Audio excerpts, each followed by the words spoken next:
Hello guys, welcome to C and C classroom. तो आज हम शुरू कर रहे हैं contract act two special contract का फटाफट रिवीजन।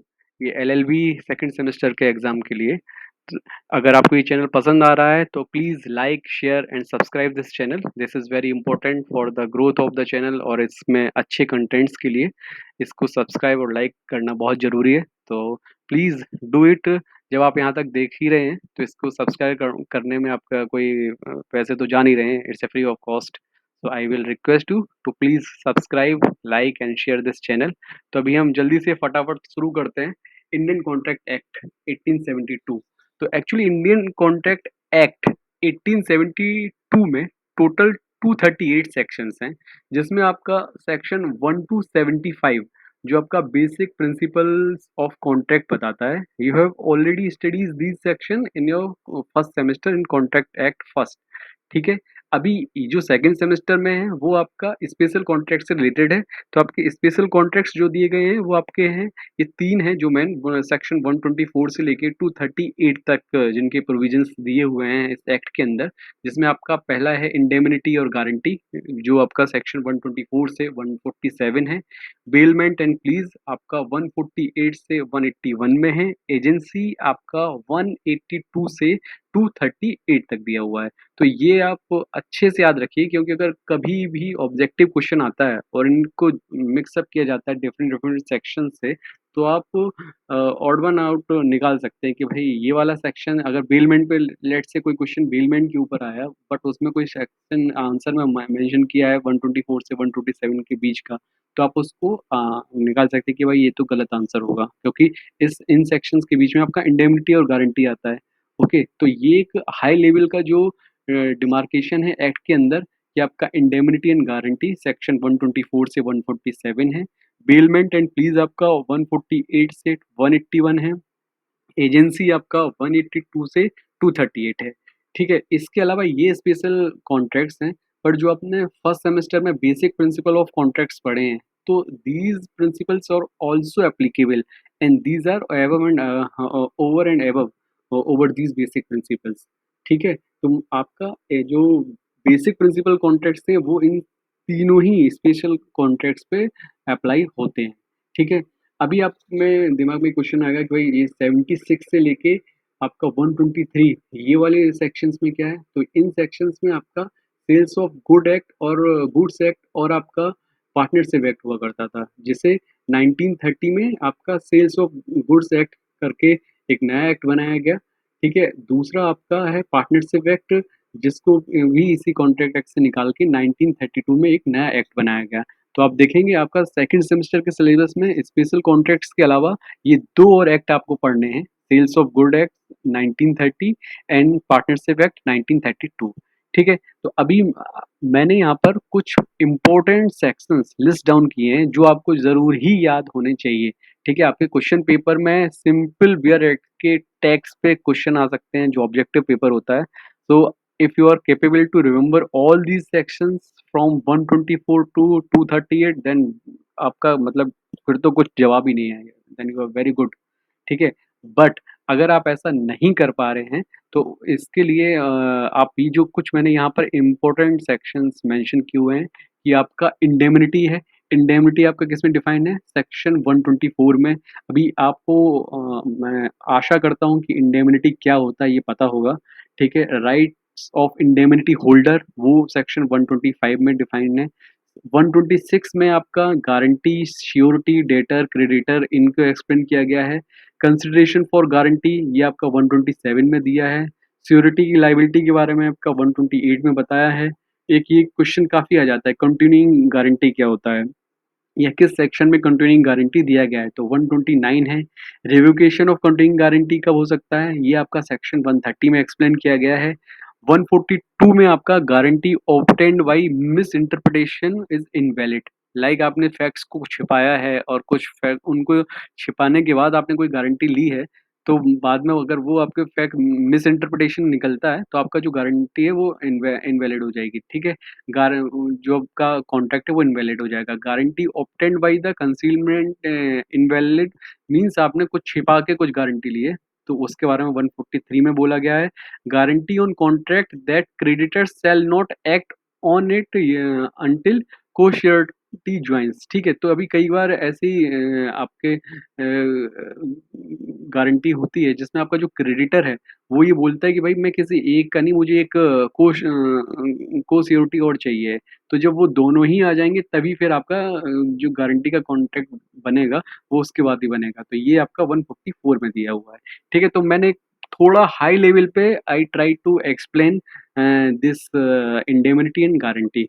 ठीक है, बहुत ज़्यादा डिटेल में मैंने नहीं समझाया है, बट हाँ आपके ये थोड़ा रिवीजन में एक बेस बन जाए, that's why I try to explain somewhat indemnity and the guarantee. Okay, तो अभी इसमें क्या है कि आपका सेक्शन 124 जो कॉन्ट्रैक्ट ऑफ इंडेमिनिटी है उसका ये टेक्स्ट है। वो क्या बोलता है कि a contract by which one party promises to save the other from loss cause to him by the contract of the promisor himself और by the conduct of any other person is called contract of indemnity।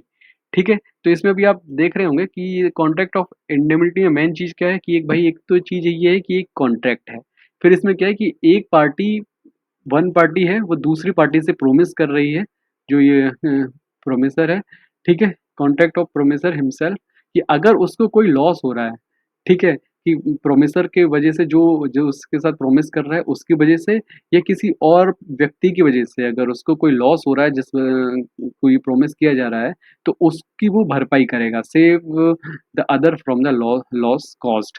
ठीक है, so the person who promises to save the other from the loss is called indemnifier या promisor. मतलब अगर जो उसको promise कर रहा है कि भाई अगर तू ये काम कर, कोई तेरा नुकसान होगा मैं भरपाई करूंगा, तो वो क्या कहलाया जाएगा, इंडेमनीफायर या प्रोमिसर। ठीक है, the person whose loss is to be saved is called indemnified और इंडेमनिटी होल्डर और प्रोमिसी।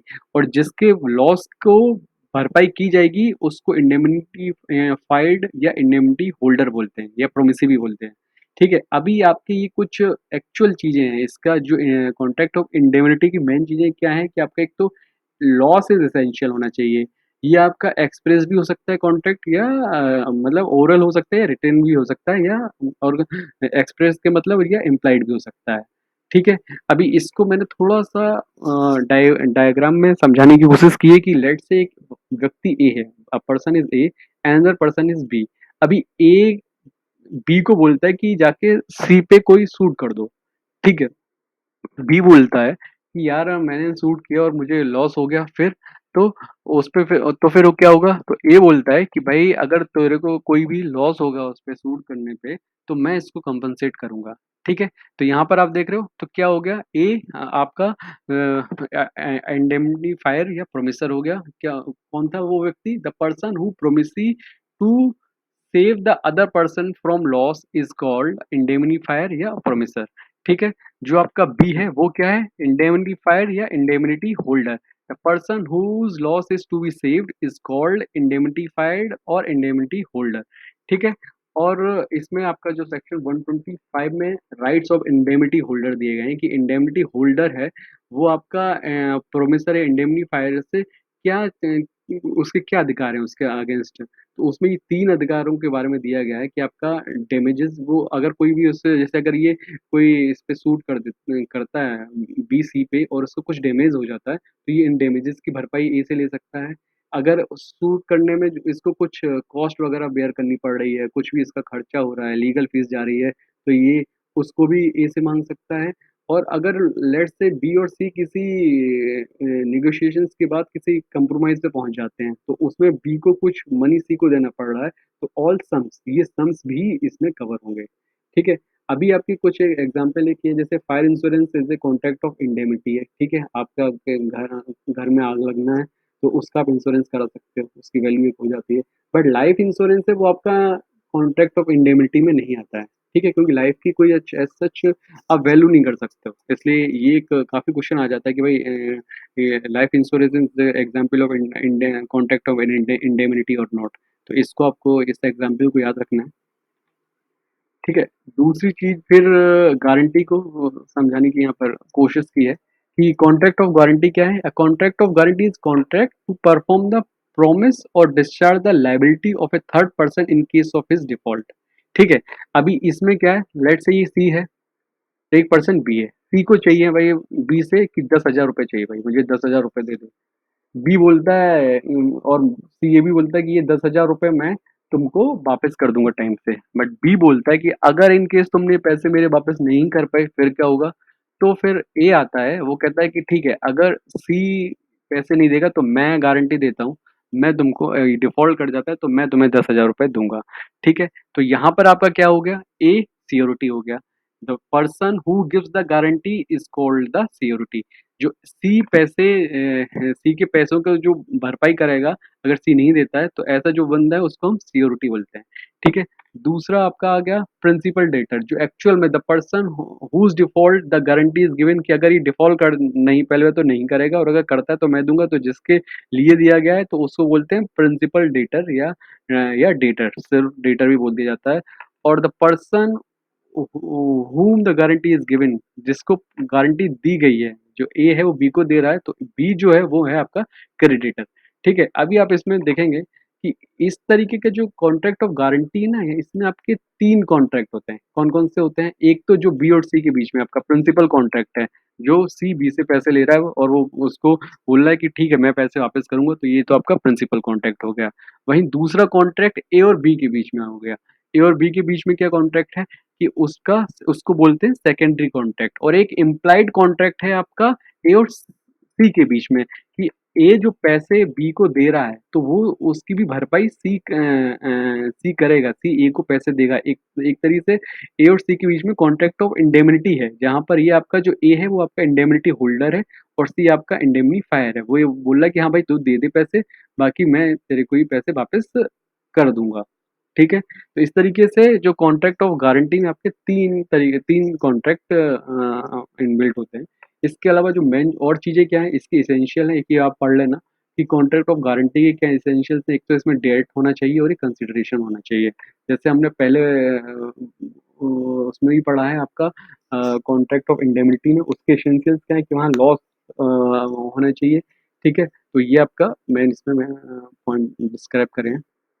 इसके अलावा जो आपके और भी सेक्शंस हैं जो आप काफ़ी इम्पोर्टेंट हैं, उसको मैंने यहाँ पर लिस्ट डाउन किया है, तो आप इनको पढ़ लीजिए, इसका स्क्रीनशॉट ले लीजिए। दीज विल वेरी हेल्पफुल, क्योंकि इन पे डायरेक्ट क्वेश्चन आ सकते हैं। जैसे आपका 148 काफ़ी इंपॉर्टेंट है कि आपका बेलमैन बेलर बेली की डेफिनेशन कहाँ दी गई है। प्लीज प्लीज पॉनर पॉनी की डेफिनेशन कहाँ दी गई है, पॉनी के राइट ऑफ रिटेनर कहाँ दिए गए 173 है। आपका एजेंट एंड प्रिंसिपल की डेफिनेशन कहाँ है 182 में है। सब एजेंट कहाँ है 189 में है। रेटिफिकेशन आपका 196 से 200 के बीच में इसके प्रोविजंस दिए गए हैं। ठीक है, रिवोकेशन ऑफ अथॉरिटी के 201 से 210 तक दिए गए हैं। तो all these sections are important, so मेरी रिक्वेस्ट है कि आप इससे स्क्रीनशॉट लीजिए और इसको याद कर लीजिए। ठीक है, क्योंकि अब मैं एक एक पढ़ूंगा तो उससे कुछ अंतर तो आने वाला नहीं है। आपको इन द एंड ये सारे सेक्शंस याद होने चाहिए। ठीक है, इसके अलावा